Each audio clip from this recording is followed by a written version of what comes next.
wabarakatuh. Alhamdulillahirabbil alamin. Wassalatu wassalamu ala asyrafil anbiya'i wal mursalin nabiyina Muhammadin wa ala alihi wa sahbihi ajma'in.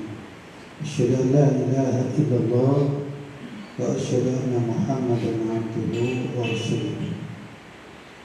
Qala Allah subhanahu wa ta'ala fil Qur'anil Karim, a'udzu billahi minasyaitonir rajim.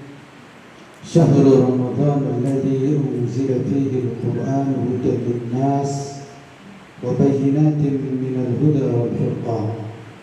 Faman syahida minkum asy-syahr falyasum. Al-ayat. Bulan Ramadan di mana Al-Quran diturunkan pada bulan itu sebagai petunjuk bagi manusia, sebagai penjelasan-penjelasan terhadap petunjuk itu, dan sebagai furqan, pembeda antara yang hak dan yang batil, pembeda antara yang baik dan yang buruk, pembeda mana jalan lurus dan jalan yang sesat, pembeda mana surga, mana neraka. Kalau sudah jelas begitu ya tinggal pilih mana. Silakan. Faman syaa'a falyu'min wa man syaa'a falyakfur. Siapa yang mau ingkar ya silakan, dan siapa yang mau beriman ya dipersilakan. Faman syahida minkum asy-syahra falyasum. Maka barang siapa yang bertemu dengan bulan itu, maka hendaknya dia berpuasa. Al-ayat.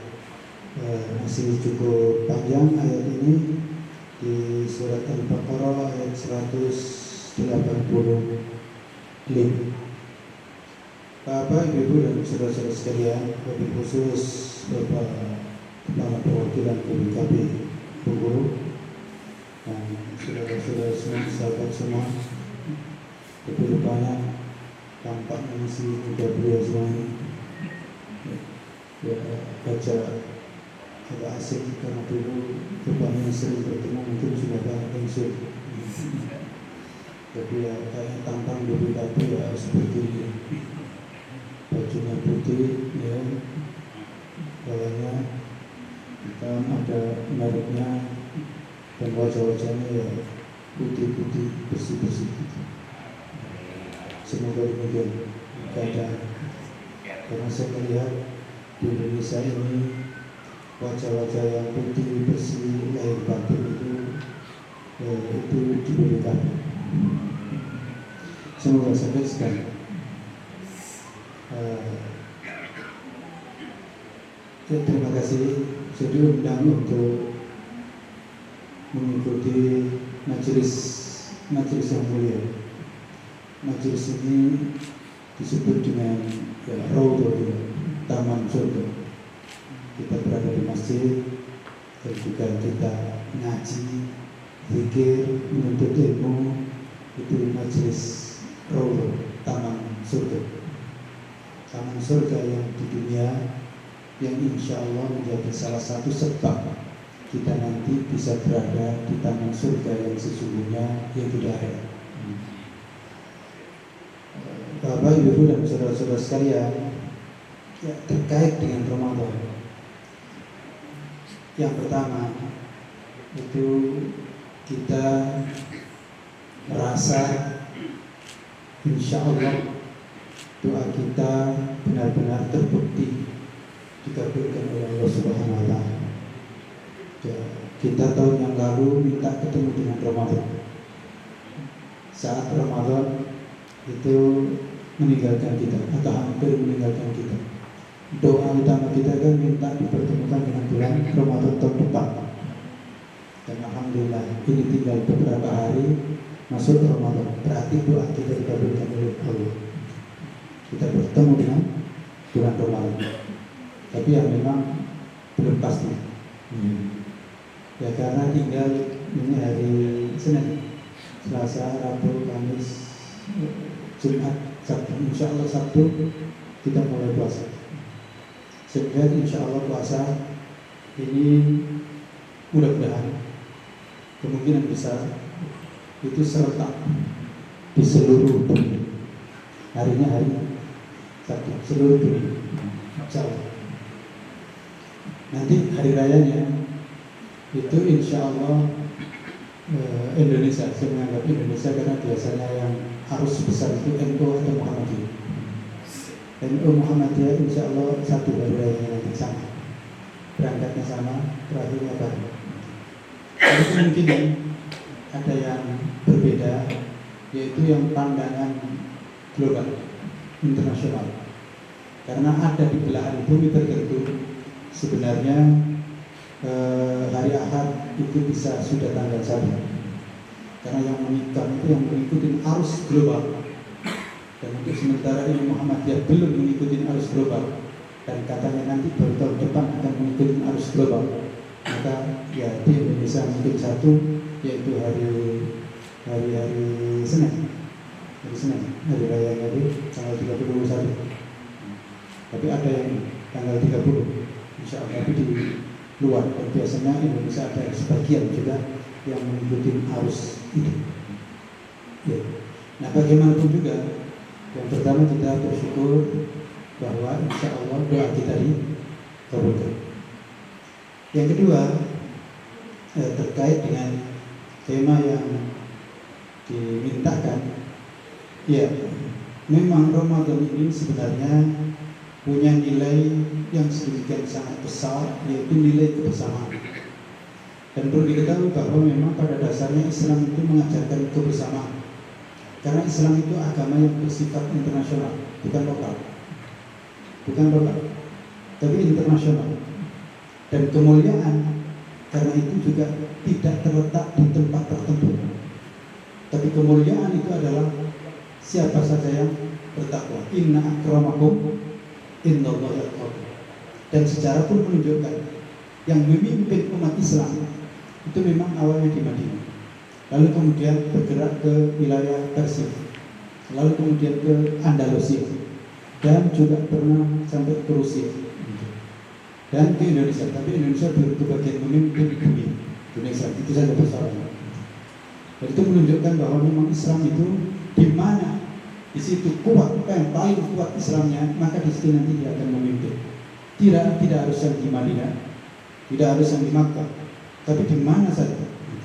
Karena misalnya Andalusia itu kalau sangat kuat keislamannya dahulu, maka Andalusia itu sekitar 100-an tahun. Dan bahasa di sana itu bahasa. Dan kita pun punya warisan besar, khazanah Islam, referensi Islam itu dari Andalus.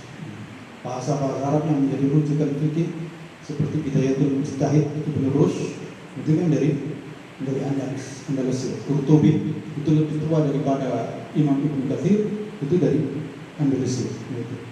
Jadi Islam itu memang mengajak kita bersama.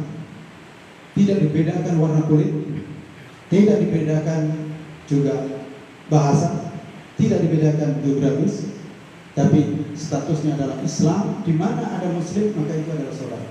Dan karena itu termasuk puasa. Puasa ini adalah syariat yang bersifat global. Sudah kita sebutkan tadi, insya Allah kita puasa itu adalah serentak, satu hari di hari yang sama, mulainya hari Sabtu. Dan itu serentak, semua mengatakan itu adalah satu Syawal, satu Ramadan. Nanti agak beda kemungkinan itu di hari raya. Satu Syawal itu hari Ahad atau hari Senin. Tapi tidak akan sebenarnya terpaut sampai 2 hari. Oleh karena itu kalau ada yang sampai terpaut 2 hari dan 3 hari itu pasti sempal, pasti sempalan. Tapi kalau terpaut 1 hari itu masih memungkinkan, karena dasarnya adalah di sini hilal itu sudah muncul, di sana belum. Maka betul-betul ilmiah, empiris sekali. Cuman ada yang menganggap meskipun di sini belum muncul, tapi saya ikut yang sana, ikut sana. Itu aja persoalan. Sama dengan pembulatan bilangan. Ini 0,4 itu dibulatkan menjadi berapa dia? Dibulatkan menjadi 1 atau dibulatkan menjadi 0. Nah itu aja persoalannya. Kalau 0,4 biasanya dibulatkan menjadi 1 aja. Kalau 0,9 menjadi 10, 1 kan? Tapi kalau 0,5 gimana bulatkan? Asik dari persoalan. Maka sebenarnya puasa ini adalah yang mengajak kita bersama, satu tubuh. Umat Islam ini disebut Nabi adalah satu tubuh. Kal jasadil wahid. Jadi umat Islam itu satu tubuh. Dan di antara ibadah yang mengajarkan ini secara totalitas yaitu ya puasa. Kalau haji kan tidak. Haji itu yang menunaikan ibadah haji saja di sana. Karena tidak semua umat Islam menunaikan ibadah haji. Tapi itu pun masih diajak supaya bersatu, yaitu disatukan dengan hari Arafah dan hari Idul Adha. Nah, gitu disatukan. Di sananya wukuf di Arafah, di sini ada puasa Arafah. Di sana disebut dengan Yaumun Nahr, hari penyembelihan. Di sini disebut dengan Idul Adha, hari kurban. Nah, disatukan itu. Tapi kalau untuk manasiknya yang lain kan tidak mengikuti. Salat Jumat juga beda kayaknya ya. Salat-salat juga jangan. Nah, tapi kalau puasa ini memang secara menyeluruh di seluruh dunia. 1 bulan sama, pelaksanaannya sama. Dan hebatnya karena ini adalah satu tubuh. Ibarat di tubuh kita, ya memang nggak ada panitianya. Inilah event terbesar, tapi nggak ada panitianya. Nggak ada EO-nya, nggak ada EO-nya, nggak ada juga apa lagi? Ada panitia, ada steeringnya, nggak ada. Semuanya adalah menjadi pemain. Semuanya menjadi pemain. Biasanya kan event-event tertentu itu hanya ada ini panitia tapi bukan pemain. Tapi ini tidak. Ini semuanya adalah pemain. Dan juga panitia secara mandiri. Dan di sini diantara keajaiban dan mukjizat acara yang dibawa Nabi Muhammad SAW. Ada event internasional, tapi tidak ada SK pembentukan panitia, ya kan? Dan juga semuanya adalah pelaku, semuanya pelaku. Kalau ibadah haji masih ada panitia di sana. Di sana ya, dan belum tentu dia menunaikan ibadah haji. Dan memang nggak apa-apa. Di sana sebagai panitia haji nggak menunaikan ibadah haji nggak apa-apa. Menteri Agama misalnya datang ke sana kok nengok-nengok saja itu nggak ada masalah. Dia sudah haji duluan. Tapi kalau puasa tidak, nggak ada yang mengatakan saya hanya panitia Pak, maka saya nggak puasa. Nggak bisa. Kalau ada yang nggak puasa, itu faktornya bukan panitia, tapi faktornya ada udur. Misalnya ibu-ibu sedang datang bulan, atau bapak sedang sakit, atau sedang safar, misalnya begitu. Jadi semuanya adalah perang, masya Allah, luar biasa. Nah, terkait dengan tema yang kedua yaitu kepedulian, karena ini adalah kal jasadil wahid, maka memang puasa itu ya pasti menumbuhkan kepedulian sebenarnya. Tapi dengan catatan memang betul-betul ini dianggap sebagai bulan puasa. Maka catatan kedua yang sangat penting atau yang ketiga, hendaknya kita rasakan kita itu betul-betul masuk bulan puasa dan kita berpuasa. Ini perlu kita tekankan, karena kalau ditanya memang kita semua sudah tahu ini Ramadan bulan puasa. Tapi apa betul kita itu berpuasa di bulan Ramadan? Di sini. Apa betul? Puasa dalam pengertian yang sesungguhnya. Karena ternyata menurut survei, dan ini saya minta juga nanti penguatan dari BPKB. Bulan puasa biasanya yang sosialisasi itu kenapa justru belanja bahan pokok dan seterusnya kok naik? Kenapa barang-barang itu naik? Pasti hukum ekonomi mengatakan karena permintaan besar. Loh kok bisa? Katanya puasa, tapi kok belanja besar? Di sini. Kok bisa katanya puasa, tapi ibu-ibu belanjanya lebih banyak, dan belanjanya itu untuk makan minum. Begitu juga Bapak, ini katanya puasa, tapi harus menyediakan belanja di rumah tangga lebih besar, termasuk di Sabtu lebih besar juga. Nah di sini, silakan. Oleh karena itu perlu segera kita kembalikan kepada awal bahwa kita memasuki bulan puasa. Bukan bulan makan dan minum. Di sini kita ini sering punya suatu kata, tapi ternyata justru maknanya kebalikannya. Anti korupsi, tapi justru BPK gimana? Ya, anti korupsi kan luar biasa ungkapannya. Tapi yang terjadi apa? Saya ingin tanya BPK, korupsi berkurang itu pertama. Halo, mitra saya dulu itu BPK, saya ini berat nggak ada yang saya percaya. Saya kecuali BPK. Itu saja dulu. Benar-benar saya. Kalau rata-rata mengatakan iya bersih, tapi enggak. Jadi kita sering kebalikan. Termasuk para pejabat, mohon maaf. Banyak mengatakan saya bantu miskin, saya bantu miskin. Siapa kelaparan datang ke sini, tapi kenyataan tidak. Tutup pintu. Iya. Yang mengatakan siapa yang kelaparan datang ke sini. Siapa yang sekolah sulit datang ke sini. Tapi kenyataannya ketika didatangin pintu itu tutup. Ya enggak? Enggak berani ya? Karena banyak yang datang kepada saya. Ya, kenapa Bapak kok datang ke saya? Kok enggak datang ke sini? Yang enggak bisa Pak, situ tutup. Tinggal Pak Samantin yang terbuka. Bisa enggak pejabat lagi. Jadi omongan itu kebalikan. Seperti bulan Ramadan. Banyak orang mengatakan bulan puasa, tapi justru yang dipersiapkan adalah yang dipersiapkan bukan puasa. Apa yang terjadi? Ya tidak terjadi kebersamaan tadi, dan juga tidak membuahkan kepedulian. Kenapa? Karena seharusnya puasa itu kita memang diminta oleh Allah supaya kita itu merasakan lapar. Supaya kita itu memang merasakan lapar, dan supaya kita tahu gimana rasanya lapar, gitu. Itu memang tujuannya. Tujuan yang segera jangka pendeknya itu memang supaya kita lapar. Sering anak-anak mengambil lapar, memang. Kalau kamu puasa lapar benar, tapi kalau kamu gak lapar gak benar. Anak-anak suka ngadu begitu, termasuk sekarang santri kalau puasa lapar benar. Tapi kalau kalian mengatakan puasa lu kok kenyang, maka ini nggak benar. Ada yang tidak benar. Karena memang rasa lapar itu perlu diciptakan bagi yang tidak biasa lapar.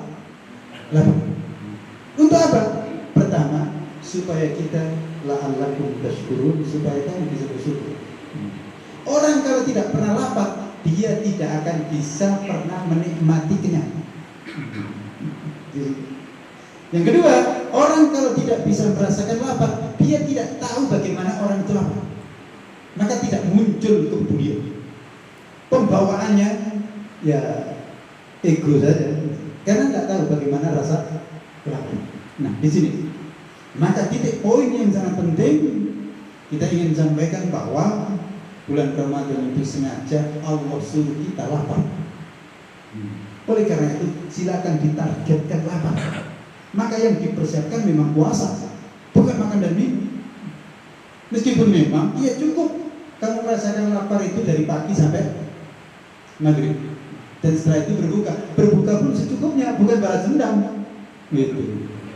Maka bagi orang yang memang tahu bahwa puasa itu diantara tujuannya adalah lapar, ya buka puasa bukan balas dendam, sekedar makan dan minum, lalu dilanjutkan dengan ibadah. Dan juga karena ini disunnahkan Nabi, makan sahur itu pun juga sekedarnya aja, nggak perlu sampai gelegean sebenarnya. Dan kemudian dilanjut, wah jadi ritmenya begitu. Dan itu yang terjadi dulu di zaman Nabi Muhammad SAW, para sahabat dan berikutnya. Dan saya masih merasakan ketika saya puasa dulu di kampung masih kecil begitu, sangat kecil di kampung, memang betul merasakan apa? Makanan. Tapi saat di Bengkulu, khususnya pas jadi jadi pelayan rakyat itu, memang saya nyaris tidak merasakan kelaparan kecuali saat bencana gempa. Ya, tahun 2007. Kenapa? Karena hampir setiap berbuka itu ada undangan buka puasa. Dan menunya itu besar-besar. Ya nyaris nggak merasakan lapar. Di samping kemudian berada di kantor tempat AC, ya kan harusnya lapar. Nggak begitu banyak kerjaan mana-mana. Terus ternyata sorenya itu hampir setiap sore itu ada buka puasa di Kapolda, di ini, di itu, ya udah nggak begitu merasakan lapar. Baru saya merasakan lapar itu pas gempa, lapar. Karena berangkat kemudian itu ke tahun sana, karena rupanya ya pejabat kita itu kalau nggak dikasih contoh nggak bergerak. Bahan bantuan itu banyak, tapi nggak ada yang bergerak. Kita pikul baru kemudian bergerak.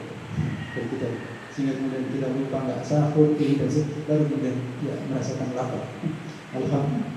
Alhamdulillah, ya, merasakan lapar.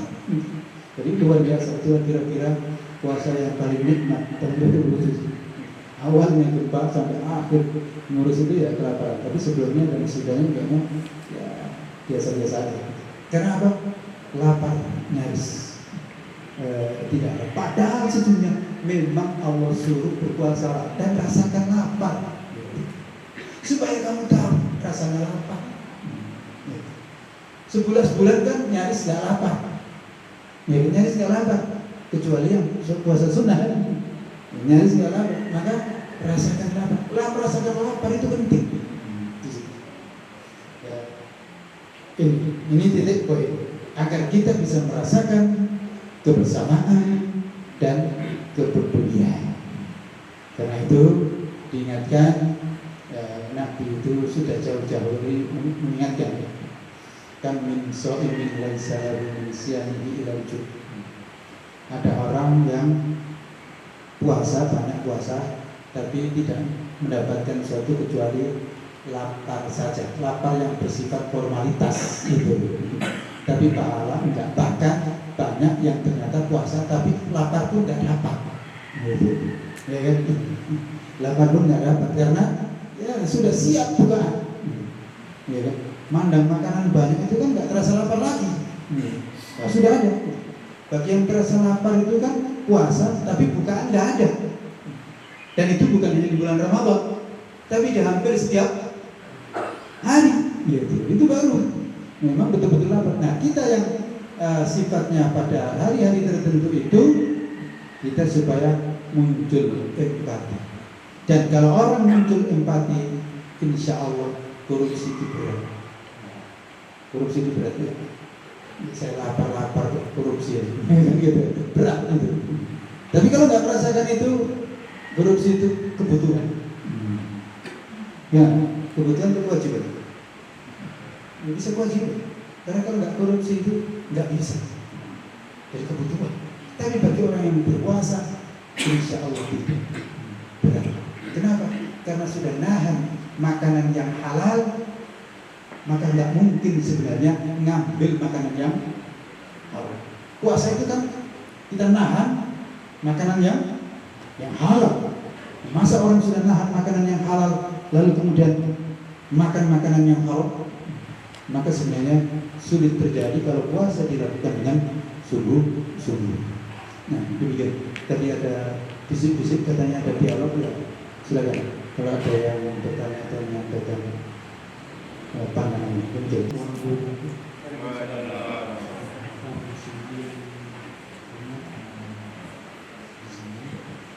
Mungkin kami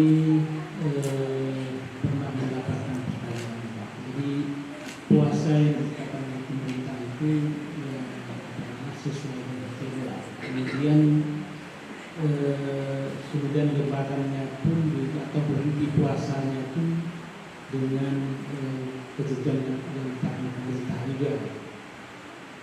Nah, pernah ada dialog, rekan kami itu mengatakan kenapa berpuasa lagi padahal kan sudah habis masanya. Contohnya di Saudi Arabia kan sudah lebaran.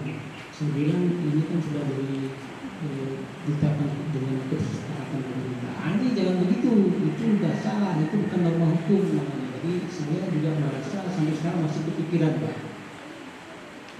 dan bingung gitu. Bagaimana saya bersikap ini? Satu sisi berdosa, seandainya masih berpuasa, padahal sudah harusnya berhenti. Di negara lain sudah berhenti puasanya, tapi di sini tapi di pikiran rasional saya juga kadang-kadang juga mengharuskan saya itu mencari-cari kebenaran gitu, bahwa puasa 30 hari mana lebih bagus dengan puasa 29 hari, tetapi itu menyesatkan bagi sebagian orang. Bukan itu hitungannya, bukan dari banyak-banyaknya, tapi dari kaidah. Ini itu aja pertanyaan saya. Terima kasih.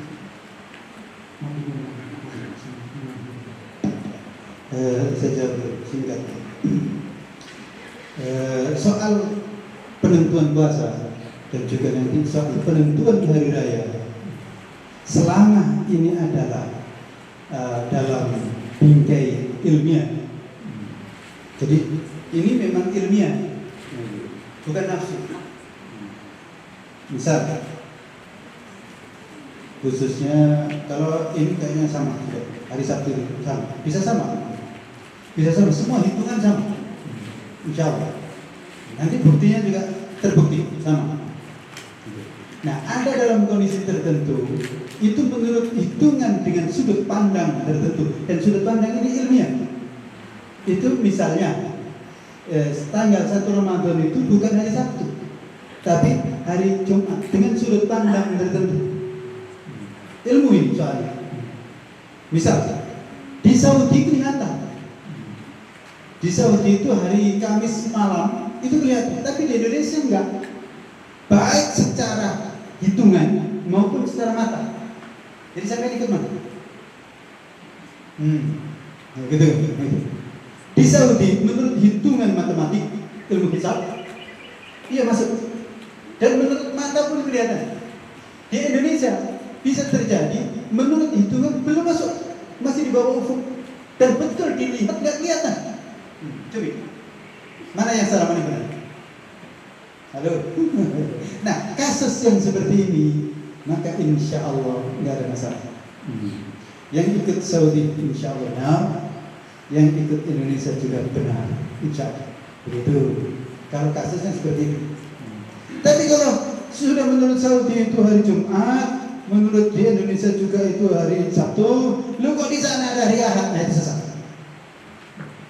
Atau apalagi hari Senin, apalagi ada hari Kamis atau Rabu, duluan 5 hari, nah itu yang sesat. Karena itu sudah nggak ilmiah lagi. Gitu. Jadi sepanjang masih ilmiah, dan sementara ini untuk hitungan misalnya NU dan Muhammadiyah itu ilmiah, maka ikut yang mana insya Allah benar. Meskipun ia nanti ada dalam istilah fikih itu mana yang lebih kuat dan mana yang kurang kuat, dan itu tidak membatalkan. Mirip dengan gegeran kunut subuh. Mana yang kunut gimana kira-kira? Benar? Benar yang kunut subuh? Nah, ini nggak ada yang kunut berarti. Kunut benar? Ya nggak kunut? Benar nggak? Nah, enggak, pandangan secara itu berarti nggak ngerti Bapak. Saya belajar. Saya itu jurusannya itu perbandingan matematika. Jadi saya tahu. Kesimpulannya dua-duanya benar. Karena dua-duanya ada dalil. Hanya saja memang ada yang lebih kuat. Tapi yang nggak kuat itu, yang kurang kuat itu bukan berarti batal. Tapi itu juga subjektif. Itu pun subjektif. Menurut Muhammadiyah yang lebih kuat nggak kunut. Menurut NU yang lebih kuat kunut. Itu aja persoalannya. Jelas? Yang nggak kuat atau yang salah itu adalah yang nggak salah subuh. Gitu. Di sini bersalah.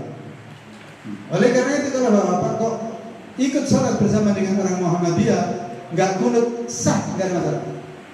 Kok sholat bersama dengan kiai-kiai NU lalu kemudian kunut, maka juga sah, nggak ada masalah. Ini mirip juga itu. Kok Bapak kemudian sholat sendiri, subuh sholat sendiri, nggak kunut juga sah, kunut juga sah. Yang bisa diutang sendirian, gimana? Nggak jamaah, sah kan sholatnya? Nah, sama juga dengan soal puasa, maka nggak usah bingung. Mana yang kira-kira Bapak ikutin dan cenderung biasanya ngikutin mana yang banyak, kan gitu kan?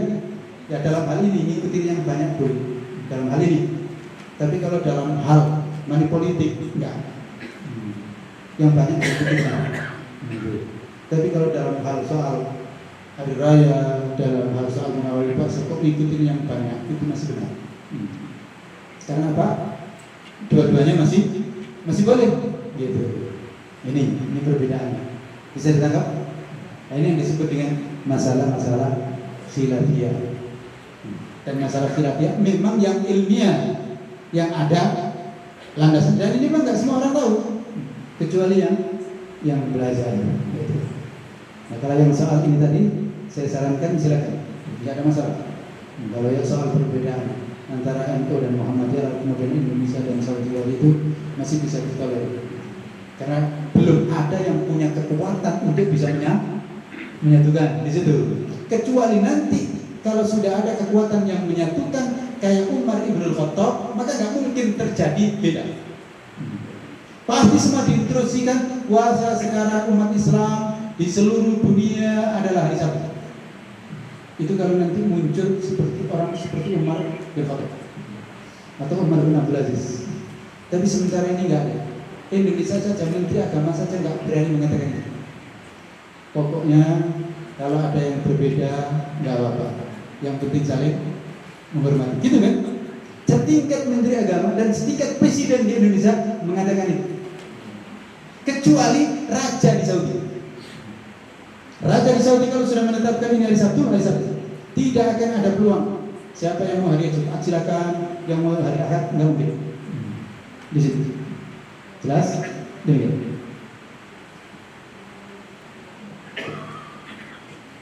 Terima kasih Pak Ustaz atas penjelasan yang luar biasa. Selanjutnya, Bapak Ibu, apakah ada pertanyaan lagi? Ibu? Oh, ya, silakan. Ibu. Assalamualaikum Ustaz.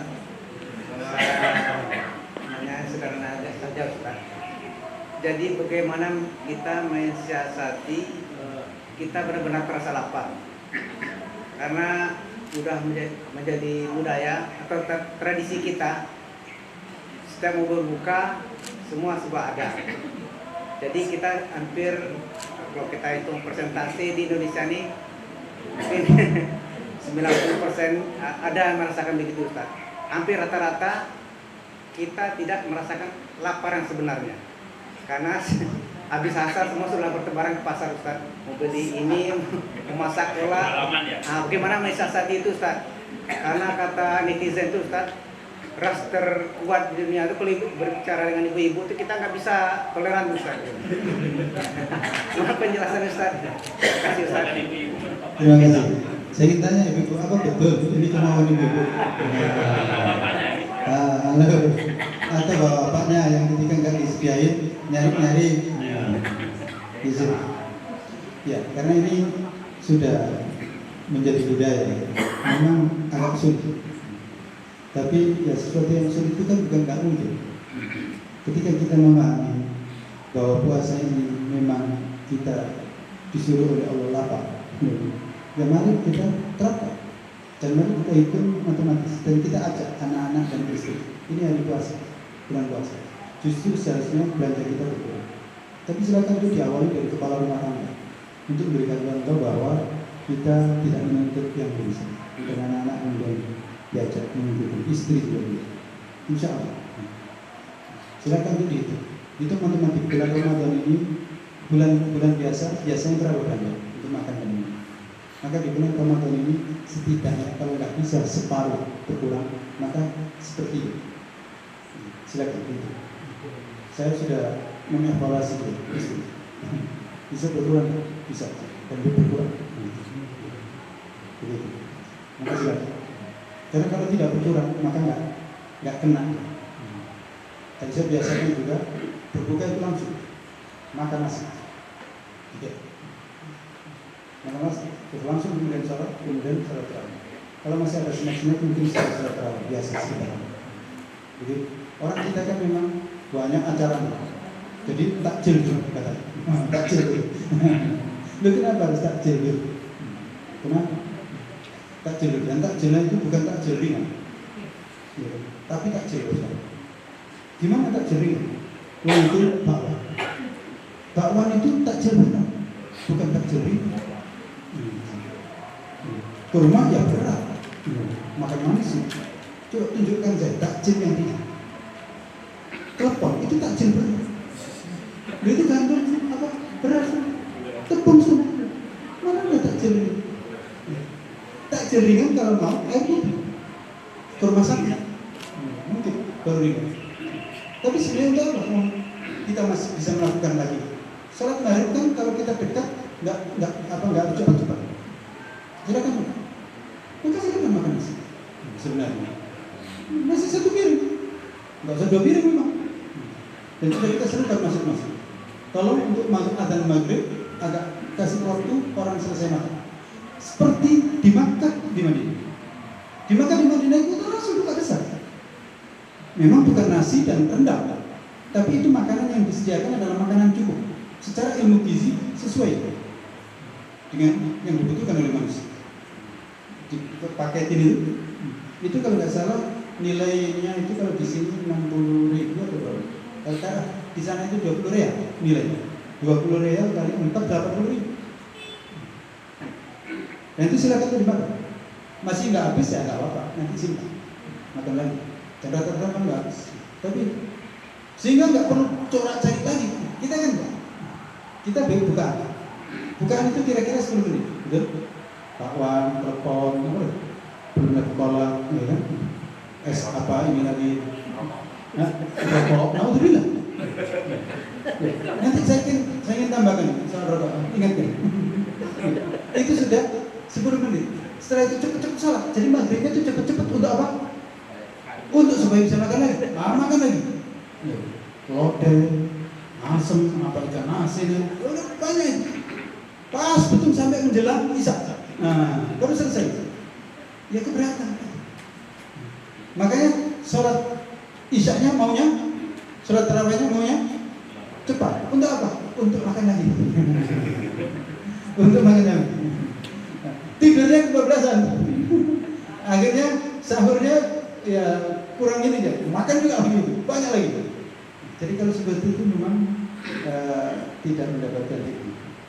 Maka salah satu di antara mengukur kita itu puasa dapat hikmah lapar atau tidak, itu nanti di akhir Ramadan. Di akhir Ramadan atau di pas hari raya. Berat badan naik atau turun? Kalau turun, insya Allah wajar. Tapi kalau naik, ya wajar. Tapi biasanya naik turunnya itu dikit, sekitar 3 kilo sampai 5 kilo. Turunnya sekitar itu. Atau paling kecil ya sekilo 2 kilo. Ya awal itu turun agak besar, lalu kemudian nanti stabil lagi. Jadi ini. Tapi kalau naik, itu berarti ada tanda petik yang kurang pas. Maka ini butuh pendidikan. Ayolah kita ini puasa. Dan kalau kita puasa itu targetnya untuk buka ya nggak dapat. Dan sebenarnya bukaan itu nggak perlu istimewa. Orang sering kan mengatakan karena ini puasa maka bukaannya istimewa. Enggak. Seharusnya makanan biasa, makan harian. Dan perlu diketahui, ada kan nggak ada kolak. Orang puasa itu air putih sudah sangat nikmat. Orang puasa itu makan yang sederhana sangat nikmat. Dan itulah diantaranya hikmah puasa. Kita dengan puasa itu nggak perlu makanan mahal. Kita puasa itu nggak perlu makanan yang istimewa. Kita puasa itu dengan makanan rakyat jelata itu nikmat. gitu. Ini hikmahnya. Kita malah nuntut bahwa puasa itu makanan istimewa. Makanan yang nggak biasa kita makan malah kita beli. Itu aneh. Rakyat jelata karena puasa ingin makanan presiden. Ini nggak cocok. Maka setelah puasa bukan tawadhu, tambah sombong. Di sini ajaran. Bukan tambah peduli, tapi tambah nggak peduli. Di sini. Termasuk rokok. Tapi bentar dulu, kalau ada tanya rokok. Nah, silakan.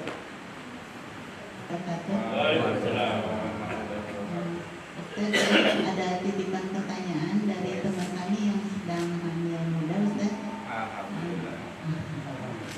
Bukan saya.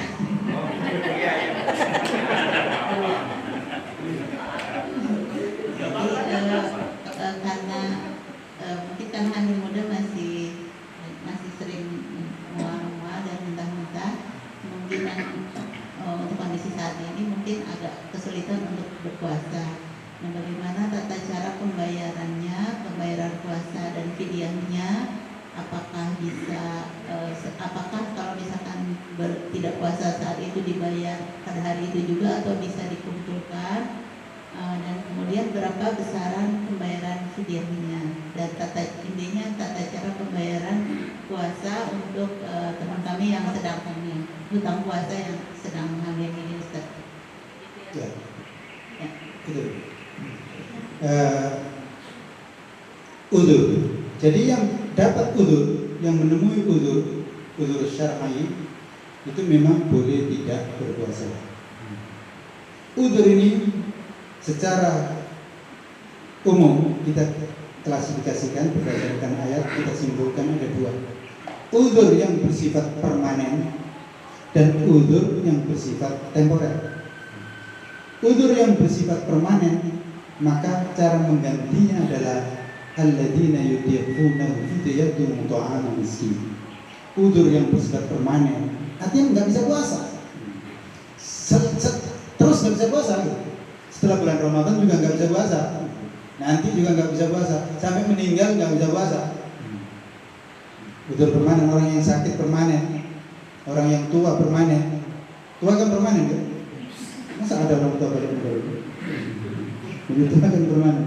Yang permanen begitu, maka puasa-puasa yang ditinggalkan bisa diganti dengan fidyah.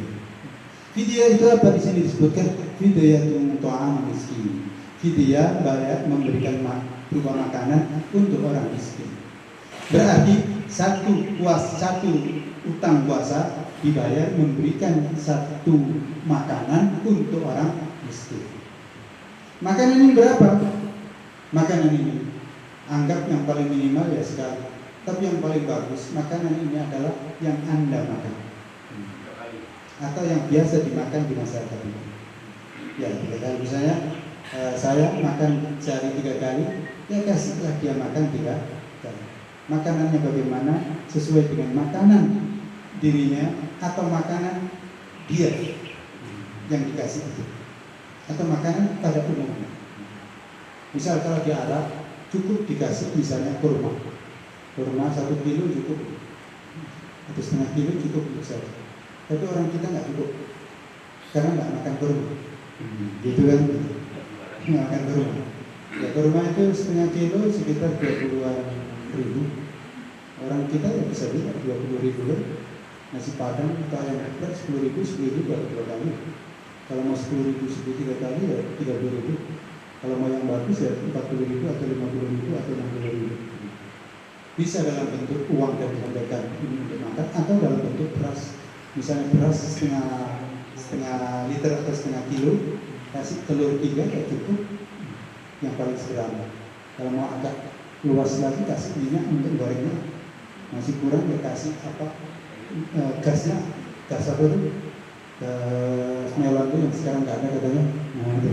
Nah, silakan dulu berhitungan. Ini matematis Pak. Jadi bisa dihitung. Kasih beras yang kilo misalnya karena 1 bulan atau karena setengah bulan, begitu cara bayarnya. Jadi kapan bayarnya? Nggak harus sekarang.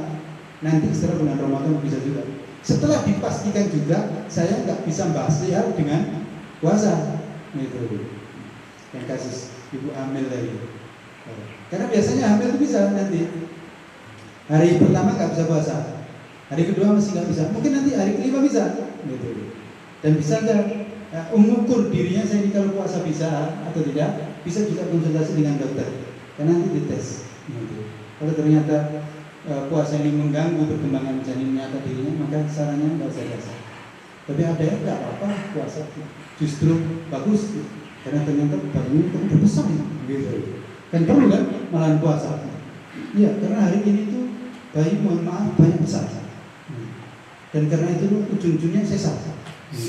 Ini berarti nggak perlu puasa sebenarnya. Gitu. Iya. Saya agak aneh juga memang melihat perkembangan zaman ini. Sangat sedikit sekali yang mulai melahirkan biasa itu. Rata-rata sesat. Ini nggak tahu bayi yang besar atau kebanyakan makan. Ini juga.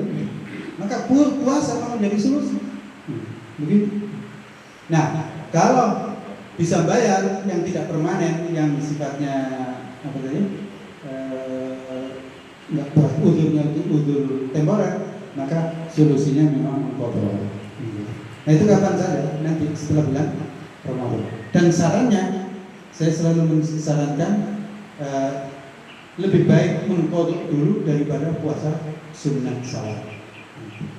Begitu, lebih baik, bukan nggak boleh, tapi lebih baik. Kenapa? Karena utang itu wajib, perlu didulukan. Sementara puasa yang sunnah, ya nanti aja. Gitu. Itu sunnah. Jelas? Termasuk biasanya memang yang ibu-ibu yang hamil ini cenderung banyak yang milih permanen. Karena setelah hamil itu susah puasa. Ujungnya melahirkan. Ya, menyusui. Ya menyusui, itu sambil melahirkan. Dan itu susah.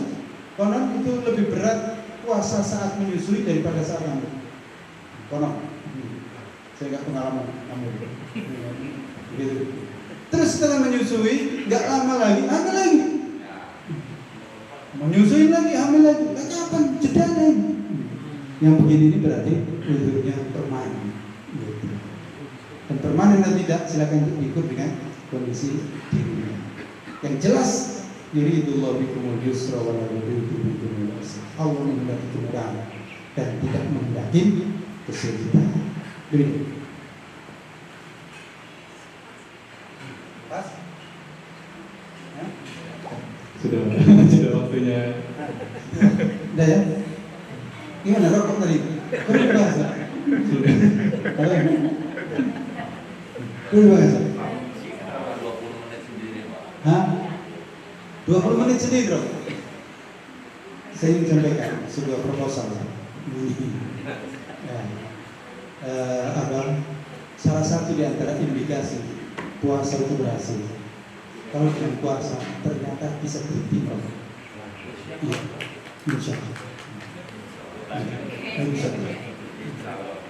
Ya. Setelah Ramadan berhenti total rokok, maka berhasil. Ya insya Allah. Tapi kalau ternyata setelah Ramadan justru kebutuhan rokoknya lebih besar, maka itu berat. Dikatakan berhasil. Kenapa? Pertama, kita itu berpuasa itu dilatih oleh Allah untuk lapar. Yang kedua, dilatih untuk selektif makan. Yang ketiga, dilatih untuk tidak mubazir. Yang keempat, dilatih supaya tidak makan yang menyakitkan. Ada kepedulian. Mari kita lihat rokok. Rokok itu pertama mubazir. Mubazir. Kalau ada yang mengatakan rokok tidak mubazir, itu pasti ya sangat berat itu aja. Karena dokter mengatakan mubazir, dan semua mengatakan karena nggak ada kenapa. Dan sebenarnya rokok itu bukan masuk dalam bab makanan. Nah masa manusia itu makan asap, menggantang asap. Dan memang asap itu cenderung bukan makanan. Berarti kan mubazir. Dan kenapa mubazir juga? Karena itu beli. Andai kan gratis, itu berarti sia-sia. Kalau beli itu mubazir, kalau andai kan gratis, sia-sia. Ya, sama dengan bapak saya kasih tanah, makan nggak? Kan gitu kira-kira. Berikutnya, puasa itu mengajarkan kita apa tadi? Hah? Selektif. Ya selektif, makanan yang baik. Selektif, nggak asal kan? Berikutnya kita diajarin untuk makan yang tidak mengganggu. Tidak mengganggu kebutuhan kita, tubuh kita. Merokok itu kan mengganggu, orang sakit. Rata-rata orang disuruh puasa itu kan supaya tidak makan yang mengganggu kan. Misal orang yang sudah diabetes, gula saja kan jangan Pak, maka puasa kan. Tapi ini bagi yang diabetes kan. Tapi kalau yang rokok itu kan bagi siapa saja. Karena di rokok itu ada berapa racun? Saya masih apa? Nah, ribuan. 40.000 racun. 40.000 racun. Kata Taufik Ismail, babi itu haram karena ada berapa? 10 racun, 10 kufur. Darah itu juga haram, darah yang didek itu karena ada 20 racun. Maka haram. Tapi rokok itu ada 40.000 racun, kok makruh? Nah, gimana? Kok bisa makruh? 40.000 kok bisa makruh? Kan aneh. Dan itu untuk diri kita. Berikutnya tadi kita harus ada kepedulian. Rokok itu kita keluarkan uapnya, itu asapnya, dan itu pas hirup orang yang ada di sekeliling kita, anak, istri, orang lain. Bayangkan kalau kita minum ini lalu kemudian kita semprotkan ke kepala itu gimana gitu? Atau ke anak kita, dan itu sama. Masya Allah, kita agak sopan gitu. Tapi itu masih penting karena ini nggak ada penyakit insya Allah. Air. Tapi kalau rokok tadi itu lebih besar racunnya dibanding yang merokok. Maka ada istilah perokok pasif itu lebih berat dibanding dengan perokok aktif. Masya Allah. Ada anak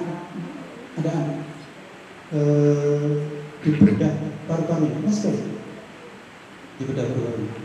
Selidik ternyata datuknya merokok. Itu di antara sebab merinding saja dengerin anaknya, cucunya. Padahal sebenarnya Datuk itu sangat mencintai cucu lebih dari anak. Tapi karena dia nggak sakit, dan ini juga tidak diberitahu ke Datuk. Hasil ini nggak diberitahu karena kasihan Datuknya kalau tahu. Sampai itu anaknya bilang kepada saya, "Bapak, saya beritahu ke Datuk, nggak usah, tapi pelan-pelan agak janji." Karena kasihan juga nanti shock Datuk. Gitu. Jadi cucunya dioperasi paru-paru, disedot ada sesuatu. Karena selidik ternyata sebagai perokok pasif. Karena apa? Datuk yang sangat dekat diri. Maka ujungnya ada itu dia cari kendaraan baru ini. Begitu. Pas insya Allah. Ya. Ini sudah Datuk semua belum?